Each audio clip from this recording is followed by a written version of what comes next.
Warning, do not enter this video if you don't want spoilers for Gotham. Just up to Series 5, Episode 7, by the way. Thank you for that, Liz. That was very weird. Hey! Oh, hey! It's the Gotham producers here. We've got a new villain for you, and this one is no joke. I'm listening. His name is Jerome Valeska. Ooh. He was raised in the circus by a blind fortune teller. And guess what? What? He killed his mother. No way. Why did he do that? Because she used to beat him and abuse him. No, that's terrible. Yeah, but you know the worst part? What? He finds it funny. Oh my gosh. You won't be seeing him again for a while now. No, I understand. This is quite a villain indeed you've got here. But just you wait for the second season. Oh, come on, I'm listening. He's back. No way, that's awesome. Yeah, and he's got this cool game of Russian roulette that he plays all by himself just to assert his dominance. Yeah, he works for this squad called the Maniacs, and they're here to bring Gotham City to its knees. Oh, I can't wait! Yeah, he takes a bus of cheerleaders hostage, and he kills his own father, and it's incredible. Oh my god, you guys, you're killing me here, you're killing me! Yeah, no, there's a chance this guy could become the Joker. Oh my god, that would be so amazing! Yeah, but he's dead. Aww. But he comes back. Oh my god, okay. And he wants his face back because they cut it off. Ew. And it gives him that signature Joker grin that you've been waiting for. Oh my god, I'm so excited. This is amazing. But he's going back to Arkham Asylum. Okay. Well, I guess you wouldn't want to overuse him then. But now he's back! Oh my god, you are killing me, guys. You're killing me. Yeah, and he's working with Mad Hatter? No way. And Scarecrow? Oh my god. And Mr. Freeze and everybody with Penguin? Oh, this is so incredible. I can't wait. Yeah, and he's got a twin brother. Okay. Yeah, that twin brother. And he's totally sane. Okay, but what about Jerome? Oh, he's dead. What? Yeah, he's dead. We killed him. Why would you do that? Because here's his identical twin brother. Okay. What does he do? He has the Joker makeup. Okay, that's actually kind of awesome, actually, yeah. Yeah, but he's still totally sane. Okay. He wants Bruce to be his best friend. Well, I guess that kind of sounds about right. Does he laugh much? Nah, he doesn't really, but he becomes Ra's al Ghul's lackey. Huh. He blows up all of Gotham. Well, I guess to his credit. You don't seem to like this as much. Well, he just, well, don't worry, here's some promo material from Season 5 and he's laughing.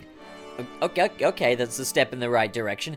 Yeah, that's all there actually is in Season 5, really. Wait, what? Yeah, that's what we got. So what about he becomes the Joker! Alright then. Okay.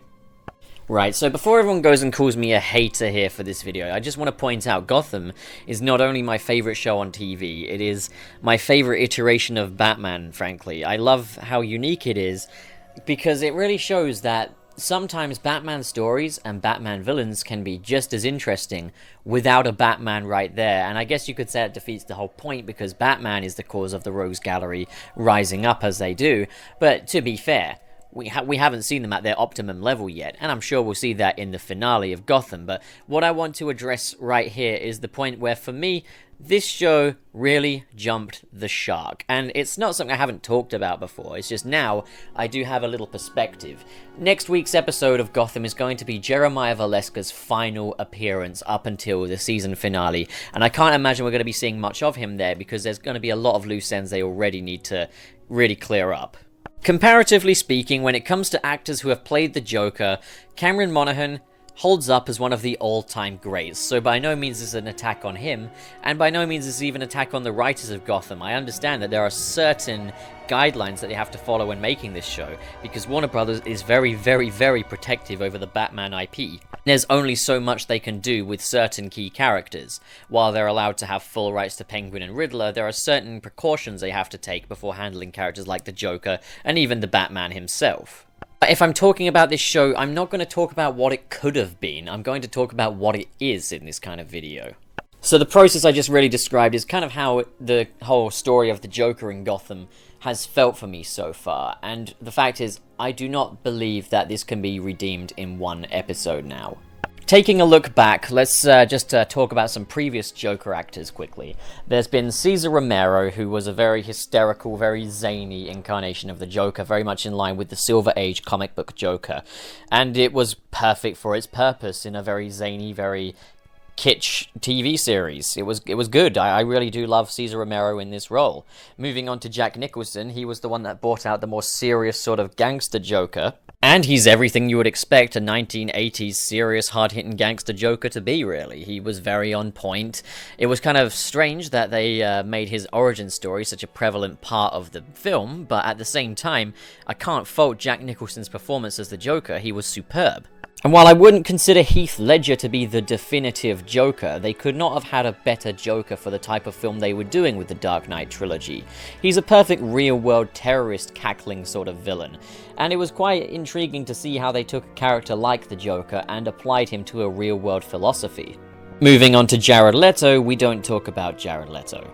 But the point I'm making is each of these actors has brought out a very specific rendition of the Joker, a very specific side to the character. So when Jerome Valeska first came about, it was an exciting thing to see, because being as it was a TV series, we would probably get more time to explore this character than you would in a 2-hour film. Not only that, Cameron Monaghan had kind of a lightning in a bottle kind of performance that doesn't really strike twice.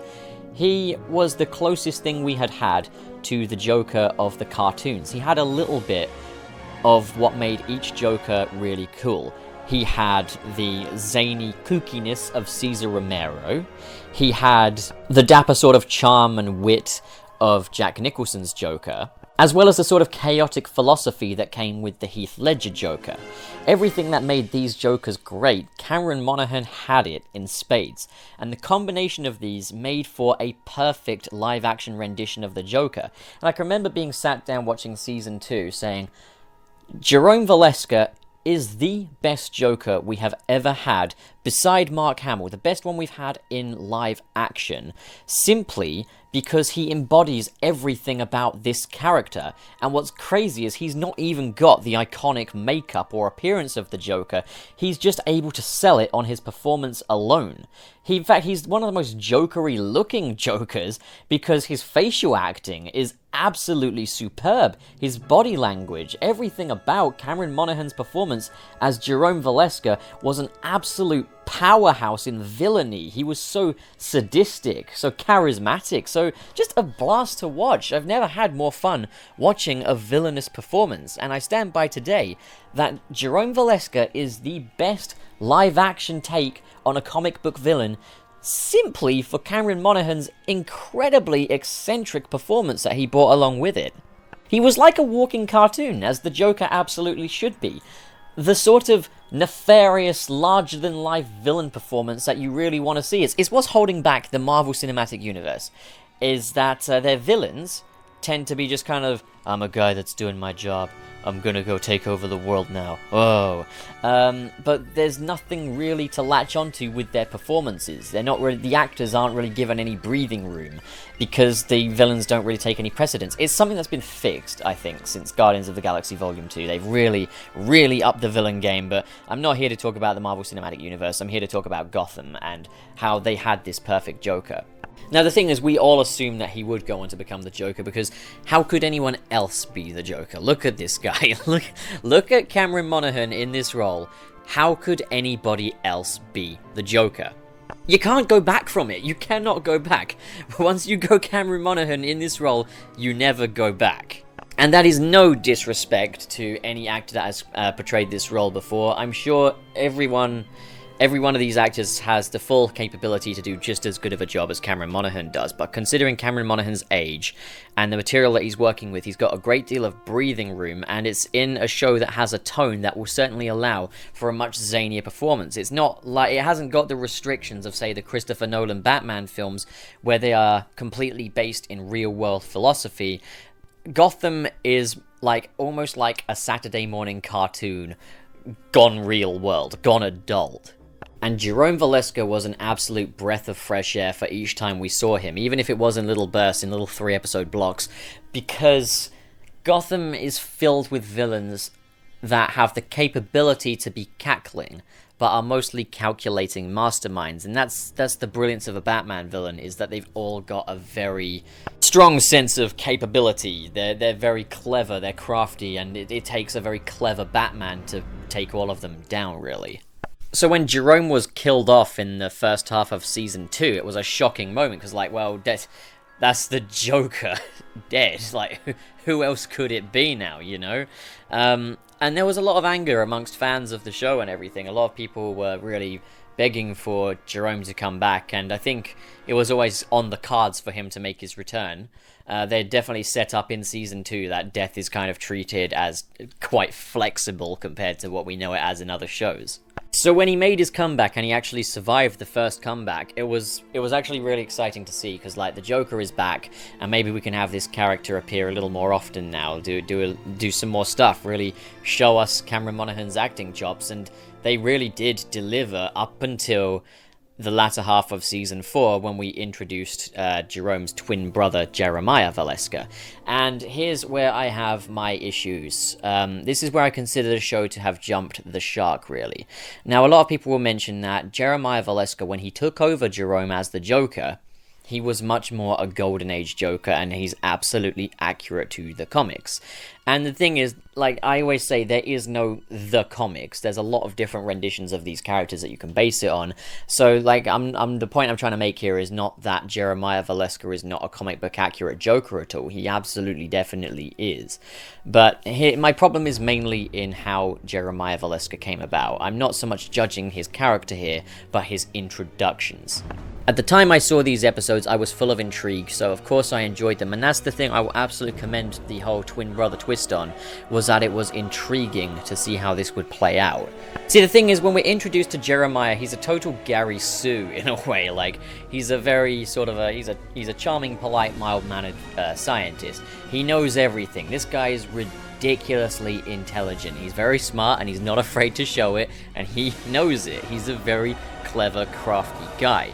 Now the thing was, I think when they were going to introduce anyone else to be the Joker, besides Jerome Valeska, there would be, the obvious question is, does that just mean that the Joker is a prissy copycat? Because the Joker has to be kind of the one and only true original, and I know there's a lot of people that say there's a 3 Joker philosophy, a 3 Joker story in the comics, but we're not really going by that.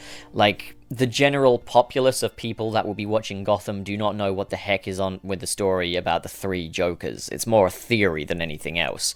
So the whole school of thought here is, the Joker kind of is like the true original when it comes to Batman villains, so would it be a massive shame for the Joker to have just been a person that was inspired or created by a greater villain, being Jerome? And that question still stands, even in Season 5 when I'm watching Jeremiah Valeska doing his stuff. I'm still thinking, it works, but someone else did it first. Like, if this guy, even if he does go on to become the Joker, Jerome still did it first. And the show tries to throw all kinds of excuses at us. It tries to say that Jeremiah bullied Jerome, but it's strange because it's not mentioned earlier on in the season. It just comes completely out of left field. I think they played it off as well as they could, but we just keep getting these lines of dialogue from Jeremiah about how he's so much better than Jerome. And it's not even just from him. Like, once Jeremiah becomes sort of the Joker, well, he gets bleached face and everything, once he gets to that point of becoming a criminal, Harvey Bullock even says, "You're much sicker than your brother," and we get a scene where he confronts Penguin, and Penguin's so shocked by Jeremiah Valeska and how much worse he is than Jerome. The show tried its very best to tell us how much better Jeremiah would be than Jerome, but I think realistically, a lot of us did not take that bait, and I think the thing is, they knew they were going to have to persuade a lot of people, because they knew that in killing off Jerome, they were killing off a fan-favorite character. So I almost feel like the white face was a bargaining technique. But the question I more have is, why did they do this? Like, did they do this as a means of getting the white face paint on? Because there is a question, would it look right if you put white face paint on a severed face, pretty much. And it absolutely could, but I think what they wanted to do was kind of show off kind of just Cameron Monaghan in that makeup, sort of fulfill like sort of the fan art requirements. There's a lot of fan art going around back in season 2, because Cameron Monaghan's face is perfect for the Joker. It's a very wide, sort of very angular face, it's got this big grin, this big wide mouth, and these very sinister looking eyes. He's a sinister looking guy. So that serves as another question. Was Jeremiah's inclusion simply so we'd no longer have the scars on Jerome? Because the whole point of this video is I'm asking, why was the Jeremiah twist necessary? So I guess you could say, oh, maybe Cameron Monaghan doesn't want to sit down and have the makeup on all that time, or maybe it was like in his contract, or maybe an agreement, that if he were to appear in the series more regularly, he wouldn't have the makeup on to such an extensive degree of having, this big face prosthetic on and everything. It could have just been that Gotham, the producers and everything, wanted to see Cameron in the makeup minus the scars and everything. I don't know. I don't know what the specific reason was, but if that was the reason, we could have reintroduced the doll maker, or we could have reintroduced Hugo Strange for it. He could have done the trick. He could have reconstructed Jerome's face properly, maybe. Another school of thought is that every time we've seen Jerome, he's wanted to kill Bruce Wayne, and the clearest change of direction is that Jeremiah sees Bruce Wayne as his best friend. Which is actually much more reminiscent of the Arkham series, and how Joker sees Batman as the one person that truly understands him and everything. So they wanted Jeremiah to kind of treat Bruce as his best pal, and we'd see the more disturbing side of him is how he attempts to appeal to Bruce. Like, by destroying Gotham, he believes that he's going to appeal to Bruce, and we're really seeing his plans take a new sort of extent in Season 5, with him introducing body doubles of Bruce's parents as sort of like a gift to Bruce Wayne to say, hey, I even brought your parents back. Do you love me yet? And yeah, I think that's a great direction for this character to go. But was the twin brother twist still necessary? I believe that if we'd spent some more time with Jerome, and it could have been in the episodes where we had Jeremiah instead, if we'd spent more time with Jerome, we could have had Bruce and Jerome in a situation where they were perhaps forced into working together to stop something greater. Perhaps we could have introduced Jeremiah as a very paranoid guy who kind of traps both Bruce and Jeremiah together. Jeremiah's got no weaponry or anything, and the two kind of fight out at first, but are forced into working together. And maybe maybe Jerome sees something new in Bruce and wants to become his best pal, or something like that. That could be a really interesting take on it. And then Jeremiah maybe gets defeated, or maybe gets killed, or maybe just goes off in the distance. But I also just love the idea that Jeremiah is a perfectly innocent guy working on free energy, and it was Jerome that went in and turned all of those energy generators into bombs, and it was Jerome that turned Gotham into no man's land. That this cackling maniac that his brother thought would never amount to anything did this. I feel like that would have been a much cooler direction than what we got in the end. And also factor in Echo. Echo works for Jeremiah, and we could have included that Echo was working for him because she thought she was benefiting Gotham City with a better energy source. And then Jerome gets Echo and forces her to work with him, and she reluctantly kind of does at first, until Jerome starts picking at her own insecurities. Maybe Jeremiah's quite absent with her, quite vacant, and that she doesn't really see him as a friend. Perhaps Jerome could be a friend to her, and then we could get an even better Joker and Harley origin story for Gotham. Because the thing is, Jerome was an exciting character, and his story started off very exciting and went in very exciting directions. And I feel like Jeremiah was put in place to kind of give more of a sense of an origin to the Joker's zanier, crazier personality. Maybe they wanted to go down the route of the Ace Chemicals thing. But I think they'd maybe assumed when getting Jeremiah in the show that there'd be a few more seasons to work with this, and that when they were only given like a 12 or 10 episode order for season 5, and that it was the final one, that they were like, rats, we've really got to find a way for Jeremiah to make his way into people's hearts. But then comes another question, why is he in it so little?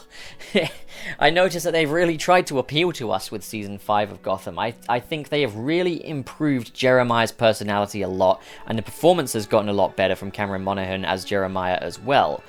But he's still not got that same appeal that Jerome had, that same bombastic sort of nature. I guess if I was to make comparison, Jeremiah is Hannibal Lecter and Jerome is Alex DeLarge. A lot of people are saying the whole point is that we see these are two sides of the Joker, and we'll see them sort of converge into one in episode 7 of season 5, but the question is, was it necessary, or could it have just been better if we'd actually really worked on developing Jerome to come full circle and earn the Joker paint makeup? To be quite honest, to be completely honest, I would have preferred if we had stuck with Jerome with the scars or no makeup at all, over having Jeremiah have the white face paint. Yeah, so we could have had it so that Jerome remains as our Joker for the series and never gets the purple suit, never gets the white face paint, never gets any of that. And the last we see of him is him going into the chemical vat at Ace Chemicals. And that would be it. We'd never see him again. We wouldn't see the Joker in the finale. Nothing of that. And to be honest, I would be happier with it. Because it's better storytelling. And it's a better performance overall. Undoubtedly, for me, and I think many agree with me here, Jerome was the far better character. And getting rid of him is the biggest mistake this show has ever made. And now into its final season, much of the excitement is completely gone with the absence of this character. I just can't get as excited about Jeremiah as I did for Jerome, because like him or not, I haven't got to know him the same. But that's just my 2 cents on the topic, and I understand if others disagree with me. I disagree with you. No, you don't. Okay. So yeah, did you enjoy this video? What do you think of this whole thing? Do you think they will be able to fix it by the time we reach the finale, or do you think this is one of those things that has sadly gone down a very disappointing path? Comment below and discuss, and as always, if you enjoyed this video and you want to see more like it, do share it, do subscribe if you haven't already, and I will catch you next time, guys. Thank you so much for watching.